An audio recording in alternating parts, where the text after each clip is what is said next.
യേശു എപ്പോഴും ചില കാര്യങ്ങൾ താമസിപ്പിക്കുന്നതിൻ്റെ പിന്നിൽ അവൻ്റെ സ്നേഹമുണ്ട്, അവൻ്റെ ജ്ഞാനമുണ്ട്. ഞാൻ ഒരിക്കൽ കൂടി പറയാം, യേശു ചില കാര്യങ്ങൾ താമസിപ്പിക്കുന്നതിൻ്റെ പിന്നിൽ അവൻ്റെ സ്നേഹമുണ്ട്, അവൻ്റെ ജ്ഞാനമുണ്ട്.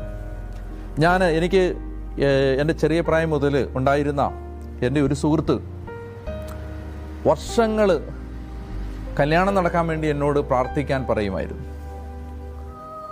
ഞാൻ ഒരുപാട് ഈ വ്യക്തിക്ക് വേണ്ടി പ്രാർത്ഥിച്ചിട്ടുണ്ട്. ഞാൻ മാത്രമല്ല, കേരളത്തിലെ എല്ലാ ധ്യാനഗുരുക്കന്മാരും ഇയാൾക്ക് വേണ്ടി പ്രാർത്ഥിച്ചിട്ടുണ്ട്. ഒരുമാതിരി എല്ലാ പിതാക്കന്മാരും ഈ വ്യക്തിക്ക് വേണ്ടി പ്രാർത്ഥിച്ചിട്ടുണ്ട്. പക്ഷെ വർഷങ്ങൾ നീണ്ടുപോയി.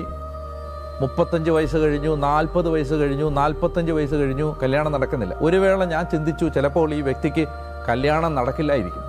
ചിലപ്പോൾ ഒരു ഏകാന്ത ജീവിതമായിരിക്കും, ഏകസ്ഥ ജീവിതമായിരിക്കും ഈ വ്യക്തിക്ക് വെച്ചിരിക്കുന്നത്. അങ്ങനെ മുന്നോട്ട് പോകുമ്പോൾ 50-ാമത്തെ വയസ്സിൽ ഒരിക്കൽ എൻ്റെ ഈ സുഹൃത്തിനെ വിളിച്ചിട്ട് പറഞ്ഞു, എൻ്റെ കല്യാണമാണ്, നീ വരണം.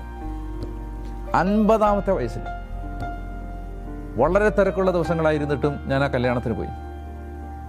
ഞാൻ ഈ അടുത്ത ദിവസങ്ങളിൽ ആ ആളോട് സംസാരിച്ചു.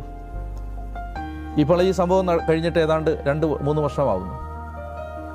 ആ വ്യക്തി എന്നോട് പറഞ്ഞു, 50-ാമത്തെ വയസ്സ് വരെ ദൈവം ഞാൻ ആഗ്രഹിച്ച സമയത്ത് എൻ്റെ കല്യാണം നടത്തി തരാതിരുന്നത് ഈ ഭൂമിയിലെ ഏറ്റവും നല്ല മനുഷ്യന്മാരിൽ ഒരാളെ എനിക്ക് ജീവിത പങ്കാളിയായി തരാൻ വേണ്ടിയിട്ട്.